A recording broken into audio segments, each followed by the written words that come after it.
I do a weekly leads meeting. I do a monthly people managers meeting. And then I also do a department all hands once a month where we get, all 300 together. And I do weekly one-to-ones with each of my directs. And I try and do quarterly skip levels with any of their, people managers that are one layer down. Sounds like a lot of meetings. There's a lot of meetings. You do a lot less doing as you get more senior and a lot more meeting with people to keep them aligned. That is definitely the truth. Uh, yep, I sure remember that. Welcome to One Size Fits None. I'm your host, Brian Distelberger. Here with me today is Jenny Hadlow. How are you today, Jenny? I'm doing well. It's a little dark here in London, but doing good. I just wrapped kickoff today. Wonderful. Congratulations. Kickoffs are always fun. So, Jenny is the Chief Operating Officer of Checkout.com, I don't know how many billions dollars startup, somewhere from like 10 to 40, give or take. That's about right. That's the right range. That's what the press says, at least. That's what the press says, at least. Can you just give us a sense of sort of the size and scale of the org, that the overall company, and then your org? Yeah, absolutely. So Checkout.com is one of the leading payment processors. We're based here in London, which is where I'm living. We are across 16 different offices around the world, though. We're licensed in tons of countries, the UK, France, Singapore, Hong Kong, and a bunch of other markets. We have about 2,000 employees around the world. In the operations department, I oversee a team of about 300 and growing. We are based in 11 different offices around the world. So it's a big team, but it's even more of just a globally distributed organization. Some cool fun facts about our employees: we represent over 80 nationalities. So an incredibly Oh diverse my company God. that I work for as well. Okay. Indeed. Wow. I mean, that's just like a massive both scale, but must be incredibly complex to manage. Would you mind just briefly walking the audience through your career journey and how you landed as the COO of Checkout.com? Oh, my pleasure. And honestly, I wouldn't be here on this podcast if I hadn't had the journey that I had. It all started, I was graduating from Princeton back in 2011. I heard of this startup. It landed me in a very special individual's office named Brian Distelberger on Cinco de Mayo. And I was offered the job 3 days later. I accepted without even asking how much I would make. I actually remember that. And I literally started 2 days after I graduated. Moved straight up to New York. I spent, basically 2 years in, I guess, what I now call a chief of staff role, but I took a job without a title, but with endless opportunity. And I was HR, I was finance, I sold some of our first deals. Sales. You sold $900,000 as I think, 22-year-old, your first year at the company. It's true. And then I was the account manager. And so I launched my journey at Yext. I spent 11 years there. I had the opportunity to set up the first sales operations team in 2013.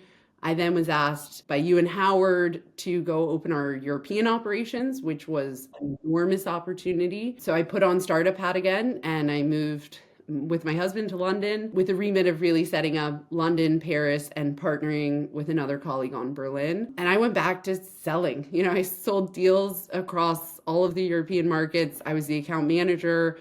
I hired our first sales and account managers in market. I helped relocate employees. I really wore a general manager hat. I didn't realize it at the time. I didn't carry the title, but I was so fortunate to have that experience. I moved back to the US with Yext, took on global sales ops, and really my first global role, it was US, Europe, and then we were opening offices in Japan and China. And that was my first exposure to Asia and really important learning and really meaningful to work with our leaders, particularly in Japan, to understand that market. I was so lucky to land, and I'm so thankful to you, but the most amazing journey of basically joining when I was 30 people, seeing it through IPO, spent 5 years with it as a public company, which was one of the biggest learnings for me, if I'm very honest, of how to operate as a public company. And then I left in 2021 and joined checkout.com as their head of revenue operations. So very similar remit to what I was doing at Yext. Had the amazing opportunity 4 months in of starting to report into our founder and CEO,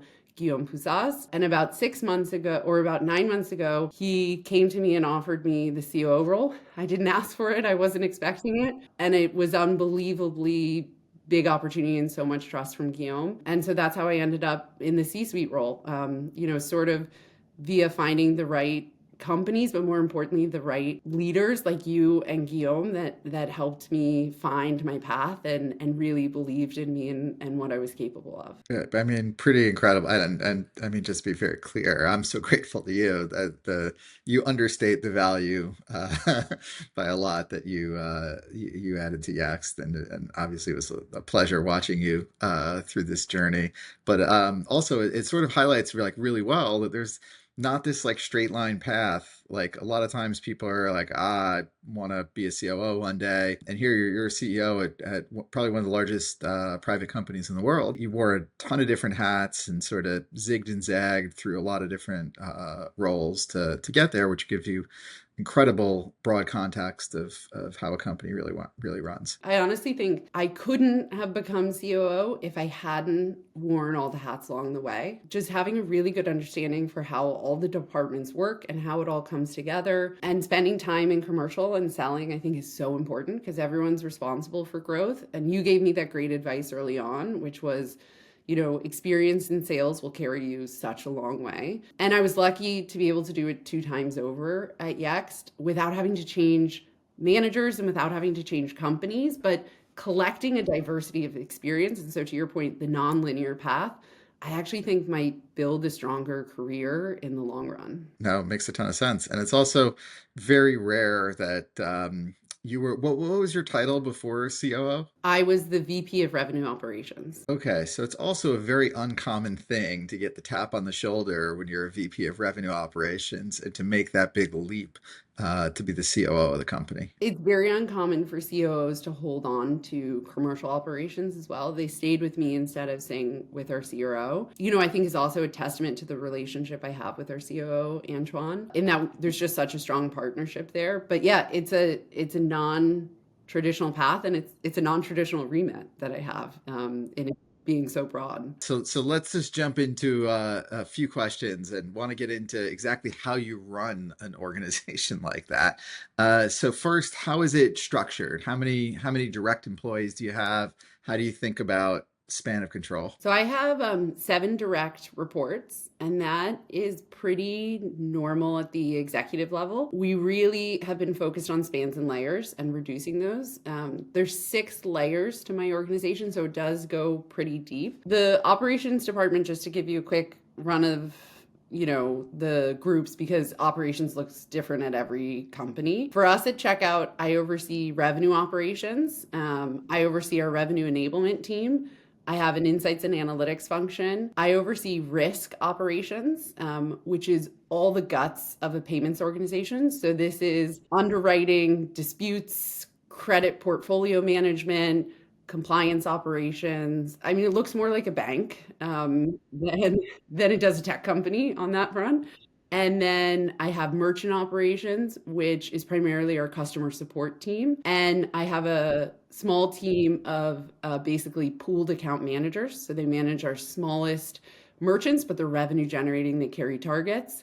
And I have a team called Operational Excellence that focuses on process mapping, design, and training. Because as you might imagine, across those teams, we have roles that go all the way from super strategic, almost like management consulting, to more agent-based teams. And so our operational excellence works particularly with our more agent-based teams on the systems and processes and controls and everything that has to go around that. Wow. Okay. That sounds like quite a bit. So do you have a head of every one of those different groups? Are those your 7 directs? That's right. Those are my 7 directs. All right, so a lot to get into. So first, before getting into details, just at a high level, how do you try to organize make sure everyone's on the same page about what they need to do? Yeah, so I'll start at a company level and then I'll go down to sort of my day to day. At a company level, we set annual OKRs and we actually just rolled those out like in the past 3 weeks to the company. I then designed departmental OKRs that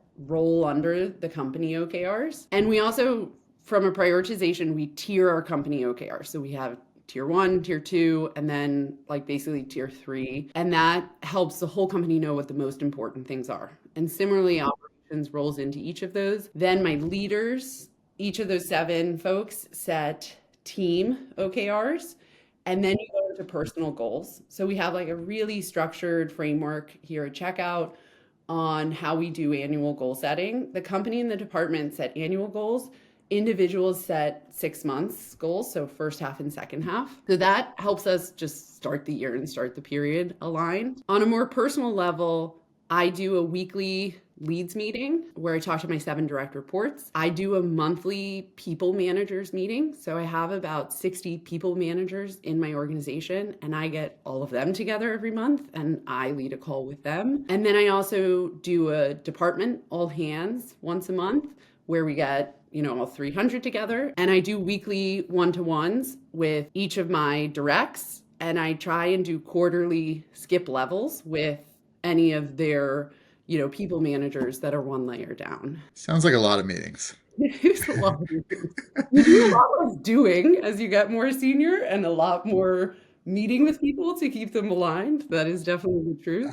Yep, I sure remember that. Can you sort of walk us through how you approach those meetings and how you think about agenda, what you're trying to accomplish, first with your 7 directs once a week? With my 7 directs, it's a combination of, I would say it depends on the cadence that we're in. My first objective is always to tell them what's happening at the executive level that they need to know, right? So at the executive level, we also have a weekly E-team meeting that we do. And I want to make sure that they're informed of what's coming and what we're thinking about and what we're working on. So always that's my first priority is what do I need to tell them that's happening, that I'm hearing from other leaders, that I'm hearing from the executive team. The second piece is we spend a lot of time with our finance business partners and talent acquisition and people business partners in those leads meetings talking about people related cadences, who we're hiring, are reviewing open roles for that quarter. Are they at the right level? Are they at the right location before we open things? Are we getting the velocity we need? And then with our department people, partners, looking at all of the different cadences we have, whether it's performance reviews or announcements that we have on the office. So there's always sort of a section on that. And then we talk about sort of what's coming in the next month. And I always try and look ahead. We have a lot of people in a lot of offices. So we're talking about what events are happening, who's traveling where, and just making sure that we're all collaborating on any major events happening in the next week or month, if that makes sense. And then what do you use the leadership meeting? How is that different from the leadership meeting? So we have a lot of first-time people managers in the broader operations department. And because, as I just described it, it's 300 people with 6 different layers, but basically 7 functional areas that break down even further. A lot of those people managers don't have the opportunity to talk to each other as a part of their normal work. We break the people manager meeting into 2 halves. The first half is a cascade of what I just brought to my leaders, and I'm explicit about that because I got a question one time of, what do you talk to your direct reports about? And the answer is like exactly what I'm talking to you about here, So Mhm. And I'm sure no one believes you, I'm sure no one right? believes me, but I it's the know. truth. That communication cascade, I think, is one of the things that so often breaks down. It's the last mile of change management. And I think companies, Checkout included, but lots of other companies really struggle with it. We go through the same thing. What's happening at the E-team? What are the big initiatives? What's coming from the people landscape? So that's the first half. Then the second half is we do breakouts, and I put my 7 leaders all into breakout rooms, and I take one. We end up having sort of 5 people in a room together, and we bring a topic every month, and it's really for managers to share with each other. It's less us as leaders bringing things. This past month, we talked about effective goal setting because we're in the goal setting motion. The month before that, we talked about writing constructive feedback because we did end of year performance reviews. Next month, we are talking about some feedback we had on micromanaging. It came in through our employee survey and just talking about what does that look like? What do you think it is?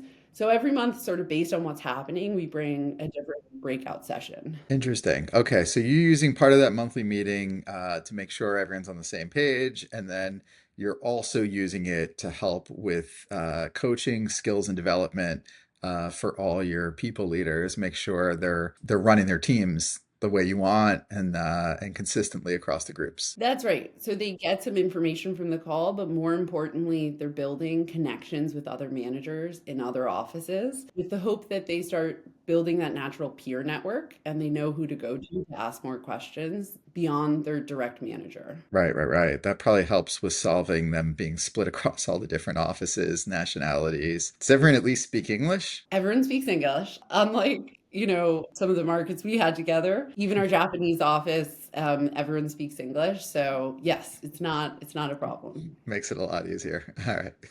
And then when you're doing your monthly all hands with your full org, what does that agenda look like? Yeah, so we have a pretty fixed template that we've sort of landed on here. We welcome new hires. We've been hiring tons of people to the organization. So every month we start with welcome to our new hires. The second thing we talk about is internal mobility. I think I've had 23 internal mobility cases in 2024, which is a lot. It's almost 10% of my org. Could you just highlight like what that is and why that's important for anyone that hasn't, sort of run a larger org? So when we talk about internal mobility, we're talking about employees seeking another role within the company on open job recs. So I'm not talking about promotional cycles.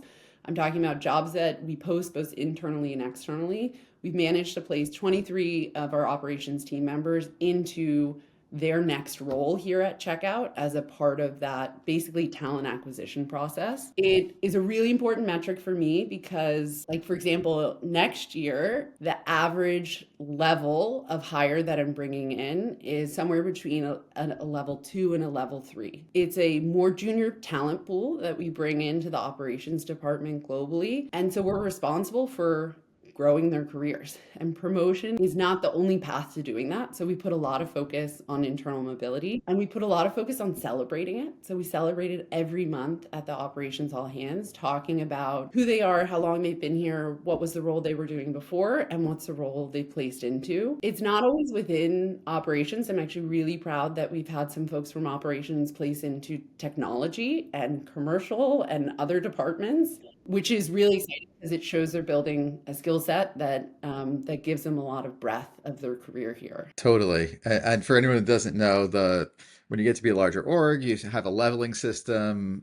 Usually one is sort of entry level. And how many total do you guys have? How many levels? Maybe like 10 or 11 if you went all the way 10 up or to the 11. CEO. Yeah. Right. As you have junior people, the internal mobility piece is incredibly important and you're helping them find roles and develop and grow. And it's great, obviously, for every individual, but also for companies. It's always better to grow from your existing people than to be hiring from the outside. I then have this KPI slide that I share with the E-team every single month. We're actually going to start sharing it up to our board as well. And I share it with the operations team. I show them the metrics of how the organization is run and we go through that. Then the next section is on team spotlights. There are a lot of functional groups and not everyone knows what everyone's doing, Right. just like, very frankly. So every month we have maybe 2 or 3 teams talk about the work that they're doing. The leaders or ICs on those teams present to the whole company. I think it's a great opportunity for people who are not in commercial to have to be presenting and be made in that way. Then we do a look ahead. And so similarly, we look ahead to major milestones, events happening, any leadership visits to other offices so that they're aware of it coming. We close with employee of the month. And this goes back to recognition being really important, particularly in such a big globally distributed team, but also a team that's very operational. Like if you do your job well in operations, nobody notices. You have to really celebrate the work that's being done, the silent that makes everything smooth. And so typically we have somewhere between 2 or 3 employees of the month. It's selected by myself and my 7 direct reports. And then we go to Q&A after that. Got it. Okay. Amazing. Sounds quite structured, which is no surprise. Sounds like a formula. How do you approach feedback for your team? So it's something we're actually investing in a lot here at Checkout. Let's start with we have our standard performance cycles here. So at the end of every year, we evaluate the prior year. That includes getting feedback from all of your direct reports. The system collects it automatically. You nominate 3 peer feedback. So you ask your manager, and then your manager approves it, and it goes out to 3 different peers, and you get feedback from your direct manager. We then do a mid-year check-in that collects all that same level of feedback. What software do you use for that? We use Workday. We actually just on Monday launched an internal tool that we're going to start using more around goal setting and collecting feedback as well. So you guys built your own internal tool to help collect feedback. We did, yeah. Very cool. Yeah. And it's because we really care about the feedback to goal setting connection, if that makes sense. So yes, it does. the tool is oriented around those OKRs, DKRs, and then leadership goals and personal goals. And ideally, we'll see how it works. It's our first time using it, but it's a place to store those tools and then try and get feedback against those. We also have 12 operating principles here at Checkout. And so we're also trying to collect structured feedback in line with our operating principles to say, hey, someone either is embodying or is not living fully against those 12 operating principles. So it has structure in those 2 very specific ways around goals and around our OPs, if that makes sense. Very cool. How often do you guys run comp cycles, reviews? What does that look like? Compensation cycles are primarily end of year. So we do it just once a year. There is a window for mid-year promotional cycles, but only for our more junior roles. Anything that is basically a director promotion or above is just once a year. And so we break it up in those 2 different ways. All of the, feedback that we talked about going into Workday fuels that performance cycle, and I'm happy to talk more about the structures we have around it. To mention really quickly on feedback, we also do, we use Peakon, which is a Workday product, and we do a quarterly all company employee engagement survey where we measure our eNPS. I had 970 comments come back in the last survey as well. What? From Just your about- team? We had 5,500 comments written, and that's pretty normal on our quarterly cycle. I read every single one of them, as does my leaders. So we have, we really try and get a real pulse on what's happening at the company, and the comments obviously come back. Peakon has a 10-question system, basically, and so they come back in line with a specific question as well. Do you have an example? Is there any piece of feedback you got that you just something you had no idea was happening and it totally rocked your world? Well, not rocked my world, but you do get really random things. I got feedback about our healthcare coverage for eye care in Singapore. And it's the second time I'd seen that comment in cycles. So then I reached out to the people team and I was like, hey, what is our we have something here that I just would love to know more about, and could we make it better? So there's feedback that we get that is very specific, and I raise it because I do listen, and I do go to our people team when we have things like that. But generally, yeah, you see some really touching comments about people who love their managers. And I'll give you the example. 2 quarters ago, I had a manager on my team that I had never interacted with, but I saw all these comments coming back, naming her personally. And I reached out to her after it to be like, wow, your team loves you. And let's have a one-to-one. And let's, she's 5 layers down from me, but you are obviously doing something right. Let's connect, let's talk about it, and bravo. And then you have negative stuff like that too. But it's a good indicator to then say, okay, it feels like we have a problem in this team or in this region. It's not perfect science, because as we both know, in the review space, you often get more negative than positive reviews, but it's a a very good weather vane of where we should be going and looking. Right, got it. And so your approach to that now is basically, just so I understand, is as you run these cycles, you literally read all the feedback that comes in from every single person in your org. I do.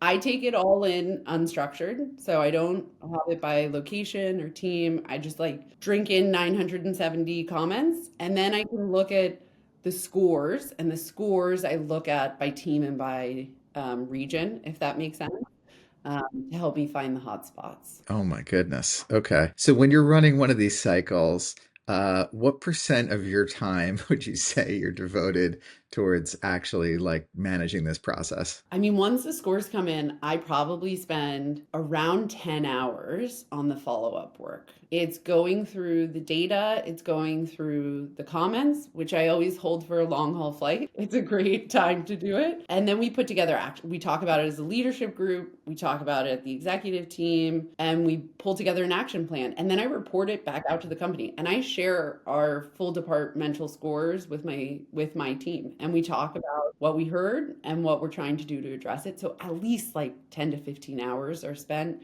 every quarter on this follow-up work. Wow, that's a lot. And that's just by you. That's just by me. So then multiply that by all the managers that are spending their time on it as well. Have you, out of curiosity, toyed around with like taking all the feedback and feeding it into like a LLM, like an AI tool? Yeah, fed it into Chat GPT and to Gemini. Having read all the comments and put it into the AI tools, I found that the AI tended more to pick up the negative comments. And so the feedback of the summary from AI highlighted more of the negativity. I think finding specific buzzwords like, micromanagement or toxic or things like that. I think the summaries I got from them was deceptive compared to when I read all of the comments straight through. Interesting. That's a ton of work you do. I hope your team appreciates it because most execs I know would not spend the time reading all those comments. Oh my The goodness. results are good. We have improved our EMPS two times over in a big way since I took on this role in about 9 months ago. We went through sort of a lot of how you run your org. I'm curious how you would characterize your superpowers as a manager. Like, what do you think you're exceptionally good at? I really love the people I work with. Like I'm a people person. It's why I've joined the companies I'm at. It's why I stay at the companies that I'm at. There's an enormous opportunity here. There was at Yext also. The technology was amazing. The market was amazing. But it's the people that make the work really meaningful. And I think people can feel that in their interactions with me, or at least I hope they can. And I've just been blown away that when I share myself, which I make a big effort to do about who I am and where I'm from and my family, people really share back with me and really share how touched they are that I've opened up about mental health or motherhood or whatever it is. And I can see that it's been really impactful to the employee relationships that I've built over the years. Switching gears a little bit into sort of looking forward, there's obviously like a lot changing about how to run a team. And I think you have one of the most complicated organizations a person could have. Is there any sort of new technologies you've come across, new products you find interesting? How are you sort of thinking about what this looks like in the future? AI is a big initiative for checkout as a whole. We're using it a ton in our products, our engineers are using it, but our primary use case, and even our CTO says this, is operations. That gets me so excited because the company is rallying behind me, not just me and my leaders trying to do it, but our technology leaders and our product leaders trying to help us do it. It's such an obvious use case. I had one of my leaders in our operations hub in Mauritius pull together a chat GPT model with our engineering leader who's sort of doing the AI excellence hub. And we took their anti-money laundering document review process, which you might imagine what those documents look like. I don't want to. We took their review process from an hour and a half to 15 minutes. of just two guys working with ChatGPT. We have to review the AML documents for every single merchant that we onboard because we're a regulated financial institution moving money. And so AML is really important. It was such a great example of just like, I'd have to ask them how long they spent on it, but they probably spent like 6 or 8 hours, building it. One who's like my leader, who's super scrappy, technical enough, and knows the process and what the outcome needs to look like, and then an engineering leader. And we're going to save, 7 agents like an hour and 15 minutes times hundreds of cases across the year. That use case should be 100-fold in operations. So if I could pause you, using that case as an example, you talked about sort of the OKR and goal setting system. When you implement something like that, then, everyone on that team should be significantly more efficient. How do you think about perhaps modifying the goals? Do you leave them the same for them? What adjustments do you make? So our goals for 25 bake in a lot of productivity gains. We're counting on it. We're counting on AI transforming how we're growing. And, checkout is growing. And again, this is out in the press, so there are no secrets here, but it's growing roughly 40% a year. And so the work I'm doing with AI is largely to combat the challenge of scale rather than to impact the workforce I have today, if that makes sense. It's an easy thing for us as a team to rally behind because, just speaking very honestly, because I know it's been a topic, it's not a threat to the operations team. It is their salvation. When we talk about capacity and workload, like everyone in operations, all of these agents want these tools because they can see the growth that we're going to have in the next year. And the more that we can do, the less that will fall on these teams, the less that will fall on TA in terms of us having to hire. And everyone really understands that and is really rallied behind trying to expand our AI use cases. Got it. Okay. Very interesting. So what if you were to lay out a prediction or two on how AI impacts the future, not just like broadly of like a workforce, but in terms of like how you manage a team, how you run a team? Any big controversial predictions you want to make for us? I don't think controversial, but when I talk to my team about what will happen when we unlock AI is expertise matters, right? What operations will be once we really put in case management, proper AI, a lot more automation, is we have the opportunity to become a value add in our merchant journey instead of a silent facilitator, if that makes sense. So there's going to be a lot of pressure on building expertise. And I think that operations teams and functions like mine around all the companies are going to find that like when we reduce the manual effort, we are going to expect that we develop a lot of specific knowledge about, okay, how can I make this experience or this interaction or this merchant, journey better by the skills and knowledge that I have because I see hundreds of merchants instead of saying, hey, can I complete this task? I think the world has been headed in the direction of expertise being so important, but I think AI is going to make that even more relevant. And we're going to have to focus on upskilling a lot of our team members and providing those skill sets as they go. I think office-based culture is going to be really important in the world of AI. I think as AI does increasingly more work for our employees, them being in the office and one, learning from each other and building that expertise, and two, managers having a good understanding on how time is being spent. Because as I just mentioned, if you go from something taking an hour and a half to 15 minutes overnight, basically, like it's hard for you as a manager to know how much capacity they have. Like that capacity dynamic is going to shift really quickly.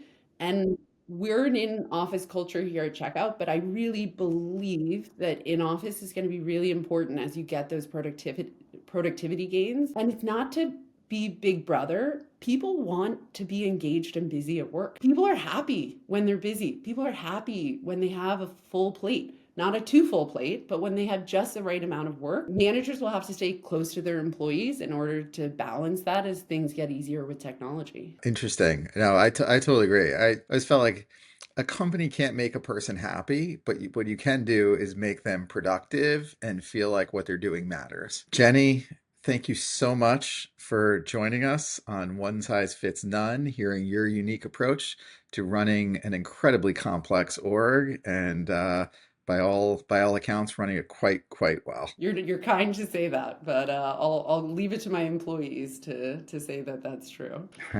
Thank you, Jenny.